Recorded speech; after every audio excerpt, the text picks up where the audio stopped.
हम अपने आप को एक धर्मनिरपेक्ष देश कहते हैं, जो कि हम नहीं हैं, क्योंकि ज़्यादातर हिंदू मंदिर सरकार के हाथों में हैं। सरकारी बाबू उन्हें चला रहे हैं, व्यवस्थित ढंग से बर्बाद किए जा रहे हैं।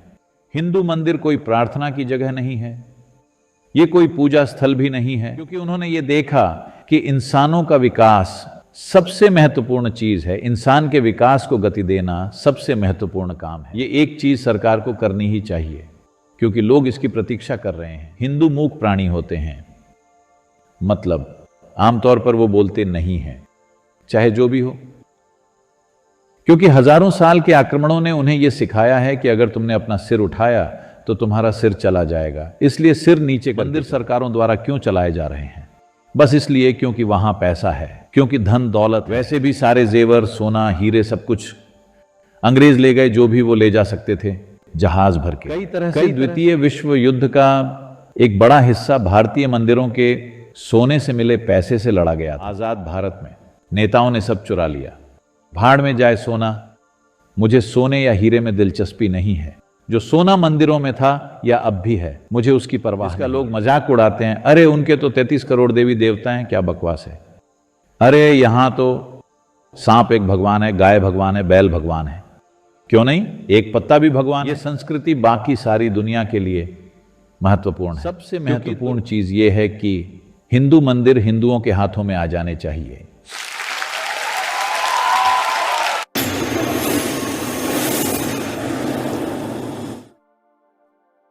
नमस्कारम सद्गुरु। तो वो कौन सी एक चीज है जो आप चाहते हैं कि नवनिर्वाचित सरकार करे? इस देश को कई चीजों की जरूरत है, जैसे कि आर्थिक विकास में तेजी की जरूरत है, जो निश्चित रूप से अगले 5 से 10 सालों में होगा, ऐसा मेरा मानना है। शिक्षा में बदलाव की जरूरत है, लेकिन आप मुझे केवल एक ही चीज दे रहे हैं, सिर्फ एक चीज।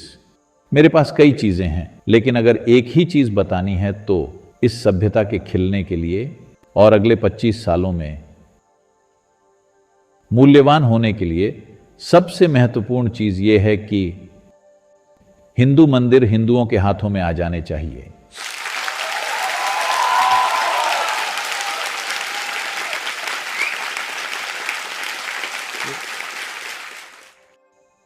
यह महत्वपूर्ण क्यों है?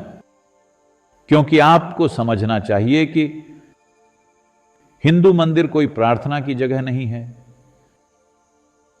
यह कोई पूजा स्थल भी नहीं है, ये ऊर्जान्वित प्राण प्रतिष्ठित स्थान थे अलग अलग उद्देश्यों के लिए, ताकि मनुष्य उन्नति कर सकें।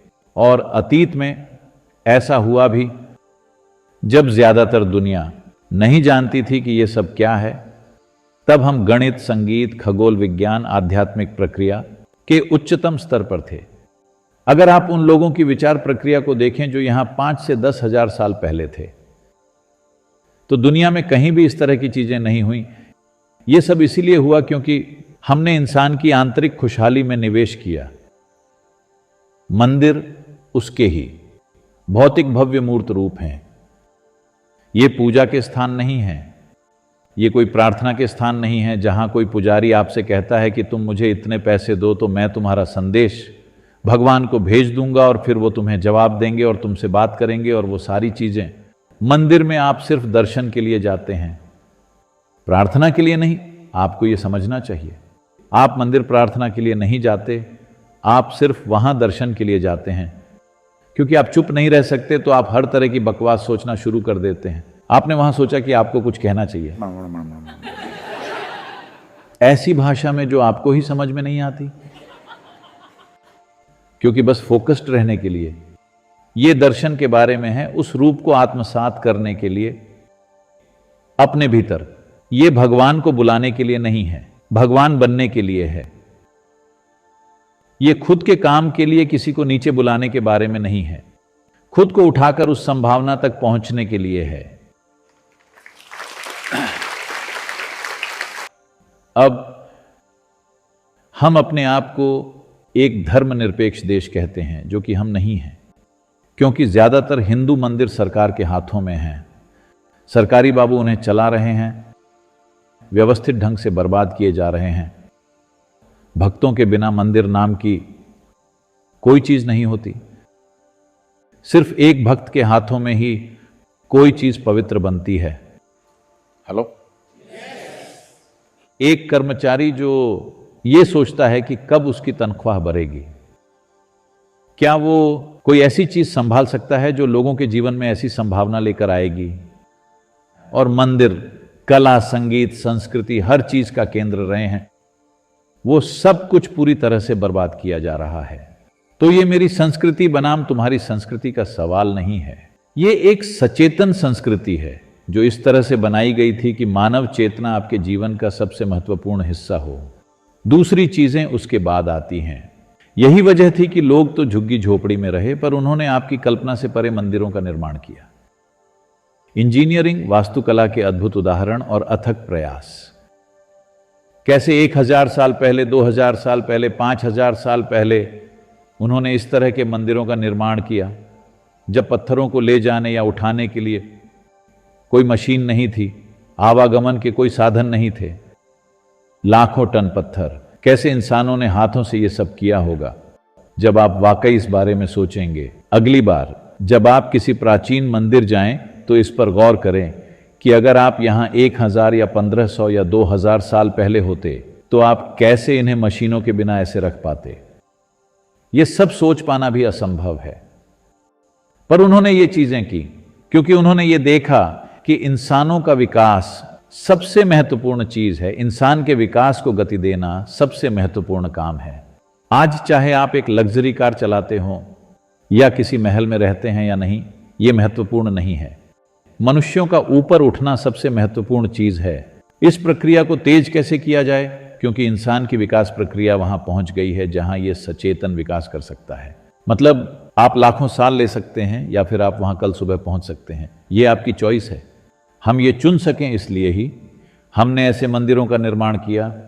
पर अब भी क्योंकि हर कोई सोचता है ये मेरा समुदाय, वो तुम्हारा समुदाय, तो ये प्रतियोगिता जैसा हो गया है। ये किसी के साथ प्रतियोगिता नहीं है, ये मनुष्यों के कल्याण के साधन है जिनके बिना हम स्थूल जीवन जिएंगे। 1993 में जब हम पहली बार इस जगह आए होलनेस प्रोग्राम के लिए, जब कुछ 68 लोग मेरे साथ 90 दिनों के लिए थे, तब पहली बार मैंने किसी और से इस बारे में बात की, जबकि 18 साल से ये मेरे गर्भ में था। पर पहली बार मैंने ये बोला कि हमें ध्यान लिंग मंदिर बनाने की जरूरत है। तुरंत ही जैसे ही आप शिक्षित होते हैं आप ऐसे हो जाते हैं। मैं खुद भी इस तरह की शिक्षा से गुजरा हूं। मंदिर क्यों, स्कूल या हॉस्पिटल क्यों नहीं? मैंने कहा वो सब चीजें बाद में होंगी, पहले हमें इसे बनाना है, क्योंकि मैंने इसे गर्भ में धारण कर रखा है, हमेशा के लिए भीतर नहीं रख सकता, मुझे इसे जन्म देना होगा। तो आज अगर ये मंदिर की जगह यहां कोई स्कूल होता या हॉस्पिटल होता तो क्या आप यहां होते? मैं पूछ रहा हूं। शायद जब आप बीमार होते तब आप यहां आते, या अगर आपके बहुत से बच्चे होते तब आप एडमिशन के लिए लाइन में लगे होते, नहीं तो आप यहां नहीं होते। तो ये महत्वपूर्ण है। एक मनुष्य के जीवन में सबसे महत्वपूर्ण चीज है उसके विकास को तेज करके एक उच्च संभावना तक ले जाना। इसी उद्देश्य के लिए हमने इन संरचनाओं का निर्माण किया जबरदस्त प्रयासों से। और हर तरह के मंदिर, हर प्रकार के इंसानों के लिए, उनके हर तरह के उद्देश्यों के लिए, उन सभी चीजों के लिए। पर आज जिन्हें आक्रमणकारियों ने नष्ट कर दिया, उन्हें छोड़कर आज जो बचे हैं वो सरकारी बाबू चला रहे हैं। ये एक चीज सरकार को करनी ही चाहिए, क्योंकि लोग इसकी प्रतीक्षा कर रहे हैं। क्योंकि हिंदू मूक प्राणी होते हैं, मतलब आमतौर पर वो बोलते नहीं हैं, चाहे जो भी हो। क्योंकि हजारों साल के आक्रमणों ने उन्हें यह सिखाया है कि अगर तुमने अपना सिर उठाया तो तुम्हारा सिर चला जाएगा, इसलिए सिर नीचे करके चलो। तो इसका मतलब यह नहीं कि हमें किसी से लड़ाई करनी है, क्यों करेंगे? हम कह रहे हैं कि हर धर्म के समान अधिकार है, हर धर्म के पास स्वतंत्रता है जो वो करना चाहें। जब ऐसा है तो मंदिर सरकारों द्वारा क्यों चलाए जा रहे हैं? बस इसलिए क्योंकि वहां पैसा है, क्योंकि धन दौलत है। वैसे भी सारे जेवर, सोना, हीरे सब कुछ अंग्रेज ले गए जो भी वो ले जा सकते थे, जहाज भर के। कई तरह से द्वितीय विश्व युद्ध का एक बड़ा हिस्सा भारतीय मंदिरों के सोने से मिले पैसे से लड़ा गया था, उसका एक बड़ा हिस्सा। लेकिन उसके बाद आजाद भारत में नेताओं ने सब चुरा लिया। भाड़ में जाए सोना। मुझे सोने या हीरे में दिलचस्पी नहीं है। जो सोना मंदिरों में था या अब भी है, मुझे उसकी परवाह नहीं है। ये ऊर्जा के रूप हैं, इन्हें जीवित रखना होगा ताकि आने वाली पीढ़ी को इनसे लाभ मिले। लेकिन समय निकला जा रहा है, तो इसका क्या असर होगा? इससे पूरी दुनिया प्रज्वलित होगी अगर हम इन स्थानों को शक्तिशाली रखें।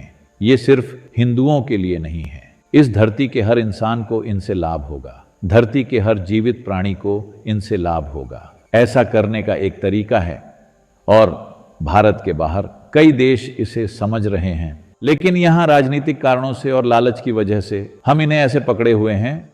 अगर मुझे नई सरकार से सिर्फ एक चीज बोलनी हो तो ये एक चीज होनी चाहिए, क्योंकि ये उस तरीके को बदल देगा जैसे हम खुद को शिक्षित करते हैं।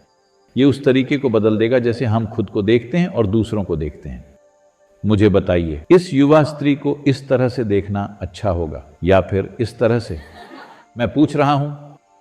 किसी खास रिश्ते में उस तरह देखने की भी गुंजाइश होती है, पर जब वो सड़क पर मेरे सामने होती है तो क्या उसे इस तरह देखना बेहतर नहीं होगा? हेलो, उसके लिए, मेरे लिए, समाज के लिए क्या यह बेहतर है? यही इसका मतलब है कि जिसका लोग मजाक उड़ाते हैं, अरे उनके तो 33 करोड़ देवी देवता हैं, क्या बकवास है। अरे यहां तो सांप एक भगवान है, गाय भगवान है, बैल भगवान है, क्यों नहीं, एक पत्ता भी भगवान है। सृष्टि का हर छोटा अंश ईश्वर है। अगर आप एक अणु को देखें, अगर मैं इलेक्ट्रॉन माइक्रोस्कोप में एक अणु को भी देखूं तो पहली चीज मैं यही करूंगा। हेलो, क्योंकि यह महत्वपूर्ण है। यह संस्कृति बाकी सारी दुनिया के लिए महत्वपूर्ण है, क्योंकि दुर्भाग्य से बाकी की दुनिया जीत हासिल करने के मोड में है। वो जो भी देखते हैं उसे जीतना चाहते हैं। जो भी वो देखें उसके सामने झुकने जैसी कोई बात ही नहीं है। अगर ऐसा होना है तो इन मंदिरों को जीवित रखना होगा, सिर्फ इमारतों की तरह नहीं बल्कि सजीव रूप में। इन्हें सजीव साधनों के रूप में बनाया गया था, मानव चेतना को रूपांतरित करने के लिए। इसे वापस आना होगा, क्योंकि आप एक चीज पूछ रहे हैं तो मैं ये कह रहा हूं, जिसकी भी सरकार बने ये एक काम उन्हें करना ही चाहिए।